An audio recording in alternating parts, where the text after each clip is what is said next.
हमारा घर बसने दो, हमें कुछ नहीं चाहिए। अगर उनको ये लालच है अगर इसकी प्रॉपर्टी हमारी प्रॉपर्टी पे हक जमाएगा, मैं ये कह रहा हूँ 4 साल पहले भी वो बेदखल थी, आज भी जो उसके नाम है ना वो अपने नाम करवा लो। मेरे को किसी चीज़ का कोई लालच नहीं है, मेरे को सिर्फ मेरी वाइफ चाहिए, इन बच्चों की माँ चाहिए। और मैं यही चाहता हूँ कि अपनी बेटी का घर बसवाओ।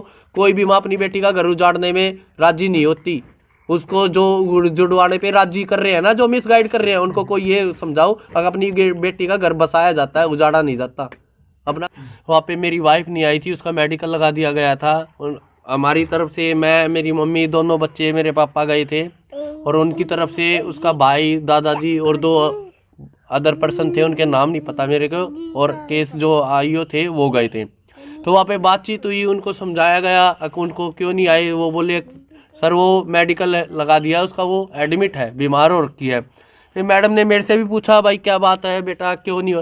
मैं कहा जी कोई दिक्कत नहीं है, मैं कहा हमारी लड़ाई कुछ नहीं है इतनी बड़ी जितनी बना दी गई है। मैं कहा दूसरों के बहकावे में आके सारा काम खराब हो रहा है हमारा। मैं कहा ऐसे ऐसे हमारा घर बिगड़ा, जो मैं पहले भी वीडियो में बता चुका हूँ, जिसके कारण। मगा जी मैडम अब मेरी पहले तो ये है कि मेरा बच्चा हैंड ओवर किया जाए माँ के पास, क्योंकि सर्दी है, सर्दी में बच्चे की जान को खतरा है।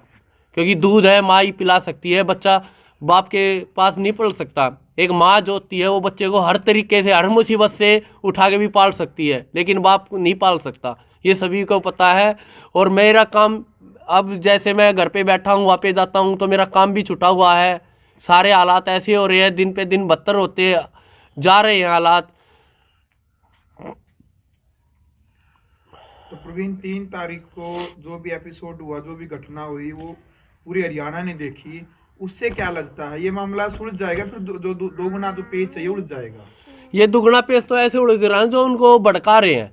अगर वो आके मेरे को ये बता देते, या मेरे को मीडिया कर्मी भाइयों को ये बता देते अगज्योति ऐसे ऐसे गिर गई है और उसका मेडिकल दे रहे हैं हम, तो इतनी बात होती नहीं ना, हम सीधा हॉस्पिटल में चले जाते, बेरा लेते उसका। जब हमारा जो मेन मकसद था वो तो हमारा सोल्व हो ही गया था, समझौता तो हमारा हो चुका था, उसके बाद तो कोई बात ही नहीं थी। बस इतनी बात थी कि उसको कोर्ट में आना था, और वहाँ पे लिखाई पढ़ाई जो भी हमारी शर्तें थी, उनकी शर्तें थी, वो वहाँ पे होती लिखी जाती, समझौता हो गया था हमारा। ये तो बात उन्होंने खामखाई गुस्सा दिलवाने वाली बात तो उन्होंने कर दी ना, जो उनको उंगली लगा रहे हैं, भड़का रहे हैं उनको। अगर वो ऐसा ना करते, हमें बता देते, हमें नहीं मीडिया कर्मी को बता देते, तो वो इतनी बात होती नहीं, वहीं पे मामला सोल्व हो गया था। तो थाने में जो कंप्लेंट दी आपने 3 तारीख को देर शाम, जो कंप्लेंट क्या दी और क्या उसमें लिखवा गया? कंप्लेंट दी नहीं थी, वो जो 112 कॉल की थी, उन्होंने आईओ का नंबर दे दिया था, उन्होंने वहाँ पे हमें सेटिस्फाई करवा दिया। अब वो एडमिट है हॉस्पिटल में, तो वह भी उसने सच्ची बोला है। उसने ये नहीं बोला कि मैं गिर गई थी, मेरा पैर फिसल गया था, उसने ये बोला कि मैं बेहोश हो गई थी, उसने यही बोला वहाँ पे भी। उससे हम सेटिस्फाई हो गए, और हमें ये पता चल गया वो एडमिट है, ठीक है, बेहोश होगी, क्योंकि वो ढंग से ना तो खा पी रही है, ना कुछ कहाँ से खाया जाएगा जब 2 बच्चे माँ से दूर हो रहे हैं। 2 महीने का बच्चा कहाँ से, टेंशन तो उसको है, ये तो सभी को पता टेंशन है, कोई ना कोई मजबूरी ऐसी है जो वो बता नहीं रही है खुल के, ना तो मेरे को बता रही है, ना अपने घर वालों को बता रही है। ये तो उसके साथ रियल हो रहा है, मजबूरी भी आ रही है, जो प्रेशर है, जो मैं शुरुआत से ही कह रहा हूँ, उसको ऊपर प्रेशर है।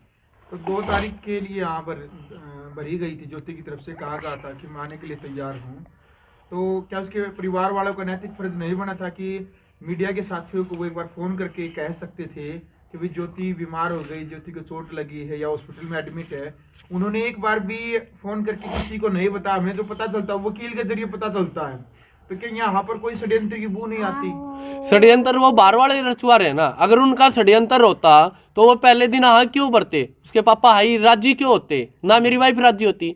पर षड्यंत्र बाहर वाले रचवा रहे, जो उनके दादा दादी को अब और किसी को भड़का रहे हैं। पापा राजी हो जाते हैं तो दादा को भड़का देते हैं, दादा राजी हो जाते हो तो पापा और मम्मी को भड़का देते हैं। षड्यंत्र बाहर वाले रच रहे हैं, वो खुद नहीं रच रहे। क्योंकि मेरी वाइफ तो मजबूर होगी, अब कैसे निकलूँ यहाँ से, वो तो इस चक्कर में फंसी हुई है। वो तो एक बार आना चाह रही है बस, अगर ना आना चाहती तो वो कैमरे पे बोल देती, मजबूरी हो रही है उसकी। तो वकील का क्या कहना? आप खुद आके जो वकील थे वो कह रहे कि फ्री में केस लड़ेंगे हम आपका। हाँ जी, उनका मैं धन्यवाद करता हूँ। उन्होंने आके मेरे को आगे से यही बोला था, प्रवीण भाई देख हम तेरा फ्री ऑफ कॉस्ट केस लड़ेंगे, हम तेरे लिए भी नहीं तेरे बच्चों के लिए लड़ रहे हैं। मैं कहा थैंक यू सर, आपका धन्यवाद जो आपने इतनी सोची, वरना आज के टाइम पे कौन सोचता है। आज के टाइम पे कोई वकील नहीं सोचता, क्योंकि मेहनत वो भी करते हैं, आगे बच्चे उनके भी होते हैं जी। क्योंकि उन्होंने ये सोचा कि बच्चे की ज़िंदगी खराब हो रही है, कम लड़ाई कुछ है नहीं हमारे घर में, तो उन्होंने फ्री ऑफ कॉस्ट लड़ने का निर्णय लिया है। जो अब आगे कार्रवाई होगी, जैसे 13 तारीख मिली है कोर्ट की, तब भी वकील सर आएंगे वहीं पे, और 17 तारीख हो जो पंचकुला है महिला आयोग में, वहाँ भी जाना पड़ेगा, पर वहाँ वकील का काम नहीं है। उम्मीद है उससे पहले ही हमारा समझौता हो जाएगा। महिला आयोग की जो चेयरमैन है रेनू भाटिया जी, हाँ जी। उन्होंने क्या कुछ बातचीत की, और जो ज्योति का जो परिवार है, कौन कौन सदस्य वहां पर पहुंचे थे, और क्या बातचीत प्रशासन के बीच में और आप सभी के बीच में क्या बातचीत रही? उनकी तरफ से उसका भाई गया था, ज्योति का भाई, मेरी वाइफ का, और उसके दादाजी थे। नहीं, ज्योति नहीं आई, उसका मेडिकल दे दिया गया वहाँ भी। उसको ब्लडिंग वगैरह बता रहे थे, पुलिस वाले ने बोला ब्लडिंग वगैरह हो रखी है, वो गिर गई थी। तो उन्होंने फिर मैडम ने हमारे से भी पूछा, जो मैं वीडियो में बता चुका हूँ पहले, हर बार यही बात बता रहा हूँ। मैं कहा मैडम ऐसे ऐसे मेरे घर में नुकसान हुआ है, ये घर बर्बाद ऐसे इन लोगों ने करवाया है। तो मैडम ने सारी बातें सुनी, तो मैडम बोली बेटा वो उसको क्यों नहीं लाई है। मैं कहा जी आप देख लो। वो बोले जी वो ऐसे एडमिट हो रही है, ब्लडिंग हो रही है, फलाना टिकड़ा जो बहाना होता है वो लगा दिया। मैडम बोली अगली तारीख दे दी जाए इनको, और अगली तारीख पे वो आए। मैं बोला मैडम, मैं कहा ये बच्चा हैंड ओवर करो कम से कम पहले, इस बच्चे का क्या कसूर है, बच्चे की ज़िंदगी खराब होगी, मैं कहा इसको तो दूध माँ ही पिलाएगी। तो मैडम ने सिर्फ यही कहा कोई नहीं वो आ जाएगी, बच्चा हो जाएगा, जहाँ तक मेरे को उम्मीद है 99% हो जाएगा, और मेरा फैसला उससे पहले ही हो जाएगा। आप कह रहे हैं कि पहले ही जो फैसला है वो हो जाएगा, क्या माने फिर पंचायत और सामाजिक तौर पर हो जाएगा? क्योंकि पंचायत और सामाजिक तौर पर पहले भी वो परिवार एक बार हाँ भर चुका है, और मीडिया के सामने ऑन कैमरा ज्योति ने कहा था कि हाँ मैं माफी मांगती दोनों बच्चों से। तो अब कैसे विश्वास किया जा सकता है? जो लाखों की संख्या में जो भावना इन बच्चों के साथ जुड़ी है, लोग आशीर्वाद देने के लिए तैयार थे सभी के सभी। कोई ना कोई तो उनको सामाजिक आदमी समझाएगा जी। मैं यही सोच रहा हूँ, क्योंकि इतना समाज सारी मीडिया देख रही है, कोई अच्छी बात तो है नहीं, कोई ना कोई आवाज़ जरूर उठाएगा, किसी ना किसी की वो मानने की, और मेरे को उम्मीद है जल्दी मान जाएंगे, क्योंकि मेरे को ज्योति पे भरोसा है और उसके पापा पे भरोसा है। ये जो मैं शुरुआत से कह रहा हूँ उसके पापा की गलती नहीं है, क्योंकि उसके पापा की चल नहीं रही, ना उसके भाई की चल रही है। उसको बाहर के तत्व है जो ये 2-4 पर्सन है वो भड़का रहे हैं, बाकी वो राजी आने के लिए। इसलिए मैं बोल रहा हूँ, क्योंकि उसने उस दिन भी वही सच बोला जो उसके साथ रियलिटी में हुआ। अगर बेहोश हो गई थी, अगर झूठ बोलना होता उस दिन भी वो झूठ बोल देती। अगर मेरा पैर फिसल के मैं पड़ गई, उस दिन भी झूठ बोल देती। उसी के बातों पे भरोसा रख के मैं ये उम्मीद लगा के बैठा हूँ, अब उससे पहले वो आ जाएगी, ज़रूर सोचेंगे उनके घर वाले भी, अब भेजेंगे, इसको भेजेंगे, अपने बच्चों के पास भेजेंगे। क्योंकि कोई माँ ऐसी नहीं होती है कि अपनी बेटी का घर जुड़वा के राजी हो, लेकिन वो उनको मिसगाइड करा जा रहा है। और मैं ये चाह रहा हूँ अगर कोई भी आदमी सुन रहा हो, बड़ा बूढ़ा जो भी उनके गाँव का हो, सिंगू गाँव का, उनको जाके समझाए, सही गाइड करे, ना कि मिसगाइड करे। बिल्कुल। तो प्रवीण भाई 3 तारीख को आप अपने ससुराल गए थे, लेकिन आप बता रहे हो कि मतलब आपकी वाइफ जो हॉस्पिटल में थी, लेकिन ऐसा तो नहीं हो सकता कि मतलब पूरा परिवार ही हॉस्पिटल में था। आप 3 घर में घूमे हो, तीनों घर में मतलब लोक लगा मिला है आपको, तो इससे आपको क्या लगता है कि मतलब अभी भी साजिश रची जा रही है? आप अभी बोल रहे हो कि भाई आएगी, लेकिन आपको अभी भी विश्वास है? ऐसा विश्वास है मेरे को, क्योंकि उन्होंने यही बोला कि हम सारे हॉस्पिटल में थे। अब उनके वो राम जानता है वो झूठ बोल रहे हैं सच बोल रहे हैं। जैसा हमारा कर्तव्य था हमने जाके देखा, ना किसी के साथ गाली गलौज किया, ना कोई तोड़ फोड़ की, हम संतुष्ट हो गए वहाँ पे। फिर हम थाने में गए, थाने में उन्होंने हमें प्रूफ करवा दिया, संतुष्ट करवा दिया। जो मेरी वाइफ के बयान थे, हाँ मैं बेहोश हो गई थी सर, रात को बेहोश हो गई थी, जो उन्होंने मेडिकल दिया है। अब आगे की क्या अपडेट है प्रवीण भाई? अब आगे की यही अपडेट है भैया, वो सर जी अगर 13 तारीख खरखोदा कोर्ट की मिली हुई है मेरे को, और 17 तारीख मेरी पंचकूला की है। वहाँ पे कुछ ना कुछ निर्णय जरूर होगा। तो आपको लगता है कि फिर से पहुंचेंगे वो उस पे, मतलब जो आपकी डेट है? हाँ जी, उन पे आएंगे जरूर। कब तक मेडिकल लगेगा ये सबको पता, कब तक मेडिकल लगेगा, वो आएंगे जरूर, समझौता कुछ ना कुछ निकलेगा। वो जो सिंगू उस दिन उस गांव में जो कैमरे के सामने आदमी था, बार बार कमेंट आ रहे हैं कि वो कौन था, तो एक बार उसके बारे में बता दो आप। वो तो मेरे को ही नहीं पता ना, तो उनके घर का है वो, काका ताऊ कोई नहीं था वो उनके घर में। अब जैसे कह रहा था वो मैं गाँव का हूँ, गाँव के नाते से बड़ा होगा, कुछ भी मान सकते हैं, चाचा ताऊ काका कुछ भी लगा लो, है तो बड़ा ही वो। मतलब जिस तरीके से वो बात कर रहा था तो लग तो ऐसे रहा था मतलब आपको और वो ज्योति को जानता है। अब मेरे को जानता तो डायरेक्ट नहीं बात कर लेता, डायरेक्ट प्रवीणी बोल के बात कर लेता। उसकी बोलने से ही सीधा लग रहा था वो कैसी बातें कर रहा है, सीधा दिख रहा था पी रहा है। मैं तो उस टाइम पे ही बोल रहा था उसका कोई मेडिकल तो कराओ। बातें वो क्या कह रहा था, कोई बातें थी उसकी? वो कह रहा था कि नाबालिग से शादी कर लिया आपने। नाबालिग से शादी कोई कर सकता है, और वो भी कोर्ट मैरिज। मैं तो कोर्ट मैरिज कर रखी है, नाबालिग से कोर्ट प्रूफ कर देगी, दे देगी परमिशन नाबालिग से शादी करने की। उसको यही नहीं पता मैं बोल क्या रहा हूँ। अच्छा, एक अकाउंट नंबर की जैसे बातचीत चल रही है कि आपकी नौकरी भी चली गई है, आपका माँ क्योंकि समस्या में उलझ रहे हैं, दो मासूम बच्चे हैं, आपके माता पिता भी बुजुर्ग हैं, नौकरी भी आपकी चली गई है, तो कई साथियों के फोन आए थे कि हम सहायता करना चाहते हैं आपकी, तो अकाउंट नंबर वगैरह क्या है आपका? देखो सर, मैं सभी से हाथ जोड़ के एक ही प्रार्थना करना चाहता हूँ, क्योंकि समाज में हर तरह के आदमी है। मैं ये नहीं कहता जो साथ देना चाह रहे हैं, जो डोनेशन करना चाह रहे हैं, जो मदद करना चाह रहे हैं, वो गलत है। पर ऐसे भी बतेरे इंसान मिलेंगे जो मदद के नाम पे ये बोलेंगे कि देख इसका लालच है, इसका स्वार्थ है। मेरा कोई स्वार्थ नहीं है। मैं सिर्फ ये उम्मीद कर रहा हूँ जो मेरा साथ दे रहे हैं, मैं ये लगा के चल रहा हूँ, जो कि पैसों वाला का घमंड है ना, जो वे मेरे को दबाने की सोच रहे हैं, वो इसी से दबाएंगे। क्योंकि उसको पता है इसके पास पैसा नहीं आने जाने के लिए, इसका किराया नहीं हो पड़ पाएगा, ये पूरा कर पाएगा, गाड़ी का किराया नहीं दे पाएगा, पंचकुला कैसे जाएगा, एक बार चला गया, 2 बार चला गया, 3 बार कैसे जाएगा।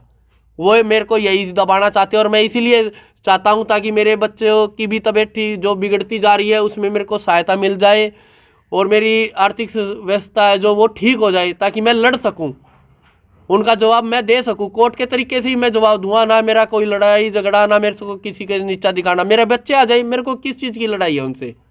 मैं अपना, मेरे बच्चे आ जाएंगे, मेरी वाइफ मेरे बच्चों को संभालेगी, मैं अपना काम करूंगा। जी प्रवीण भाई, मतलब आज आपसे सुबह बात हुई थी, आप बता रहे थे कि मुझे अपने बेटे को लेकर जाना है। बेटे को क्या हुआ है आपके? बेटे को वो ये सर्दी हो रही है, छाती गिरी हुई है, सांस लेने में थोड़ी दिक्कत हो रही है, जैसे दूध पी रहा है, दूध उल्टा गिर देता है। तो अभी डॉक्टर को दिखा के लाऊंगा, अभी धूप निकली है, अभी लेके जाऊंगा, सुबह बाप दी थी। प्रवीण, समझौता 2 तारीख को हो गया था, लगभग 2 तारीख को ज्योति ने आना था, फिर वो नहीं आप आई अभी तक, क्या रीजन मानते आप? आपको कुछ पता लगा, कोई खबर आई कहीं से? नहीं, फिलहाल तो यही खबर है, दोबारा से फिलहाल तो यही खबर है कि वो मैं हॉस्पिटल में एडमिट है, उसको ब्लीडिंग वगैरह चोट लगी हुई है। फिलहाल तो यही खबर है। बाकी जो मेरी वाइफ ने उस दिन बात की थी वीडियो पे, तो उससे यही लगा रहा हूँ मैं तो आइडिया, अब वो जल्दी आएगी, इतनी ज़्यादा दिक्कत नहीं होनी चाहिए।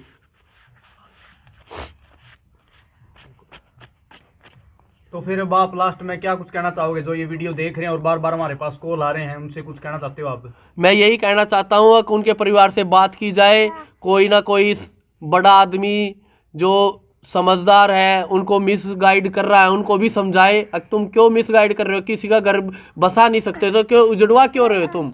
उनको ऐसा समझाए। और मैं अपनी वाइफ से और उनके घर वालों से यही अपील कर रहा हूँ, ना तो मेरे मन में उनके खिलाफ नीचा दिखाने की कोई मनसा है मेरी, और मैं हाथ जोड़ के ये कह रहा हूँ, मेरा घर बसने दो, मेरी वाइफ को अपने बच्चों के पास भेज दो। जैसे मतलब 3 तारीख को आप सिंगू गए थे, तो आप जो आपकी पत्नी है उनकी तरफ से कोई बयानबाजी निकल गया सामने कि आपने गलत किया, वहाँ पर आप ऐसे हमारे गांव में पहुंचे, ऐसे ऐसे? नहीं, अभी तक नहीं आया। बस उसके भाई ने ये बोला था कि मैम ये वीडियो मीडिया वालों को लेके हमारे गांव में पहुंचा, वहाँ पे हमारी बेइज्जती कर रहा। मैंने मैडम को ये बोला, मैं कहा मैडम मैं तो अपनी वाइफ से मिलने गया था, अपनी वाइफ को लेने गया था, मैं कोई इनकी बेइज्जती करने नहीं गया था, ना मैंने कोई गलत गाली गलौज किया, ना मैंने कहीं तोड़ फोड़ किया वहाँ पे, मेरा ना तो ये कोई मन में था। और ठीक है, अगर ये हमें ये बता देते हैं कि तेरी वाइफ वहाँ पे एडमिट है, तो हम वहीं पे चले जाते। अपनी वाइफ को मैं लेके आता, जो कि समझौता हमारा हो चुका था पहले ही, 2 तारीख को 3 तारीख को हमारा समझौता हो चुका था, तो गलती तो उन्होंने नहीं की ना ये। तो क्या अपील करेंगे आप लास्ट में ज्योति और ज्योति के परिवार से? मैं यही अपील करूंगा कि हमारा घर बसने दो, हमें कुछ नहीं चाहिए। अगर उनको ये लालच है, अगर इसकी प्रॉपर्टी हमारी प्रॉपर्टी पे हक जमाएगा, मैं ये कह रहा हूँ 4 साल पहले भी वो बेदखल थी, आज भी जो उसके नाम है ना वो अपने नाम तरवा लो। मेरे को किसी चीज़ का कोई लालच नहीं है, मेरे को सिर्फ मेरी वाइफ चाहिए, इन बच्चों की माँ चाहिए। और मैं यही चाहता हूँ कि अपनी बेटी का घर बसवाओ। कोई भी माँ अपनी बेटी का घर उजाड़ने में राजी नहीं होती, उसको जो जुड़वाने पे